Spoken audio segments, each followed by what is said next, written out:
Hello, and welcome to another episode of The End of the Search. This what I call it, I am not happy to be alive. I am happy to be. What do I mean by that?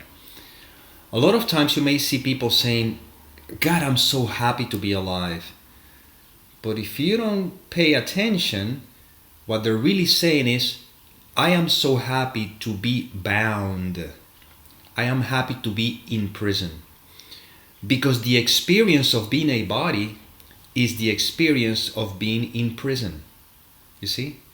It's not experiencing wholeness, it's experiencing limitation. But when you're happy to be, because you know who you are, the identification is no longer with the thoughts, especially the thought, I am a person. The identification is with the fact that I am, with wholeness. And now, the life, the experience of life, or the experience of living is joyful. It's joyful because it's not limited by the confounds or the limitations of a thought that says, I am this seeming perishable thing. It's simply pure aliveness, always. And no matter what happened with the seeming body or the seeming character, it has no effect on my happiness at all, because my happiness is not derived from thoughts, it's the experience of being itself. In that sense, I am not happy to be alive as a body that is alive. I am happy to be the life that I am always, whether there's a body or whether there's not a body. It's irrelevant because I am. That's where this is all pointing to. And you're just simply happy because you are, not because of. You see, I'm not happy because blah, blah, blah. I'm just happy because I am. I am at peace because I am. See, there's no neediness. There's no belief in I am half and I need to be completed. There's just simply ever-present wholeness, beingness. And then, when you know who you are, in spite of what may be happening with the seeming body, it has no effect on the happiness, see, on the beingness that you are. And the way that is played out in this world of appearances is very simple. From the moment this seeming I wakes up in the morning, I am. I'm just happy to be. And throughout the day, I see all the different roles that are played, but none of those roles are who I am. So for example, let's say that you are a father or a mother. I'm going to use fathers, me being a male. I don't have any children, but again, let's say you're a father. You wake up in the morning. You're playing the role of someone that wakes up in the morning. You see? But you're just being. Then let's say that you go and brush your teeth. You're playing the role of somebody who's brushing his teeth. Has no effect on beingness. And then you go and wake up your kids in the morning. You're playing the role of a father. But you're not a father. You're just simply being. You're happy to be. You send the children to school and you go to work. You play the role of a business owner or employee, it doesn't matter. But it's not who you are. Then you come back from work. You pick the kids from school and you take them home. And then you meet with your wife. You play the role that you are a husband and a father. But that's not who you are. You're still being. And this is just part of the play. And when you're with friends, you play the role of being with a friend or being a friend, but in reality, you simply are. You're never identified with the roles, right? You are the life itself that takes all these different shapes and forms. And then when the body ceases to exist, you don't cease to exist because you are life always. So a doctor says you have a physical condition. You're too old. You're going to be gone in a couple of months or something like that. Or you're too young, and it doesn't matter. You are. You see, you're happy to be, not happy to be alive, not trying to hold on to this body. You simply are. You see? And then sometimes the body gets sick. You're not the sickness, you simply are, you're happy to be. That's just a role, the role of a body that is sick.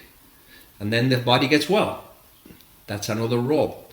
But you don't go saying, oh, I'm so happy to be alive. No, you simply are happy because you are. You see, you're happy to be. And aliveness is all that there is. Because that aliveness, when you go to bed and go into deep sleep, you're still that aliveness. It's not conscious of the experience of being a body, but it's aliveness. And when you wake up in the morning, aliveness takes the shape of someone that wakes up in the morning.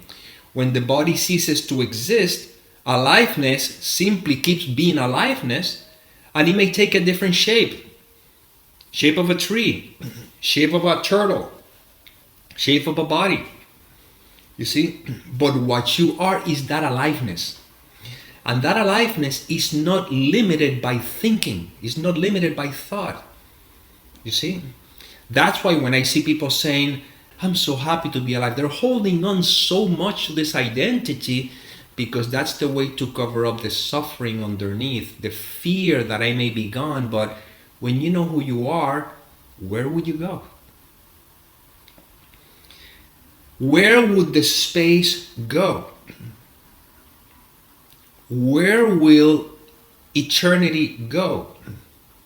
Where can wholeness go? You see? And you are that.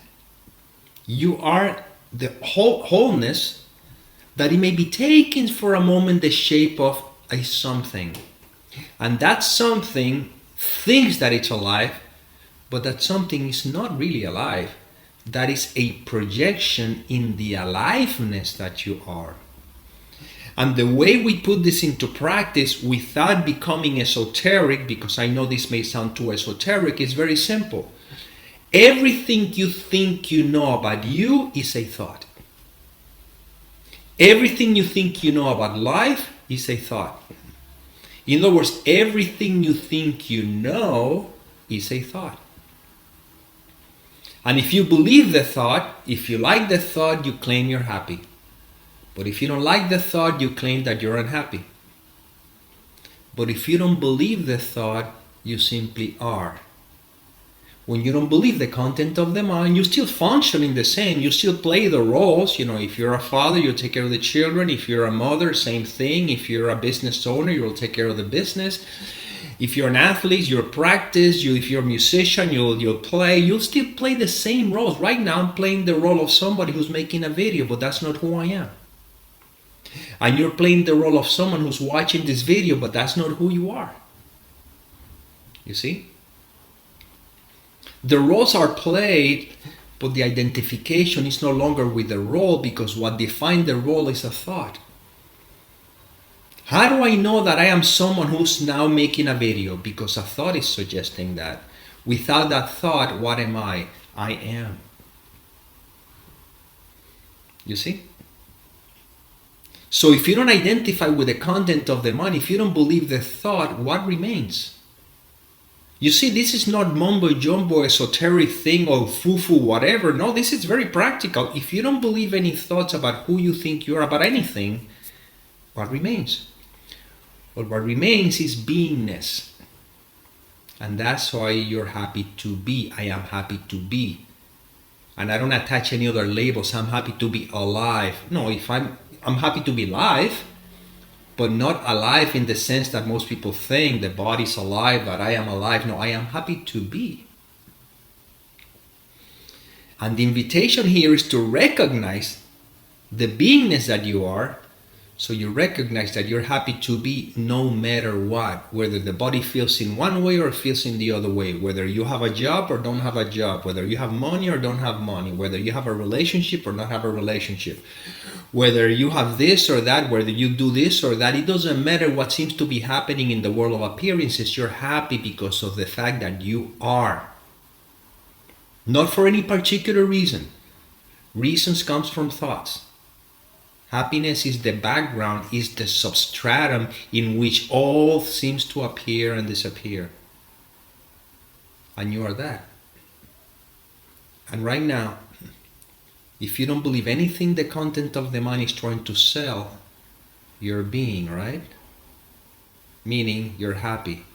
And that's why you're happy to be. Okay, this is the inspiration that came through. I hope it served. And as always, may peace permeate the mind so that love, happiness, beingness can become evident.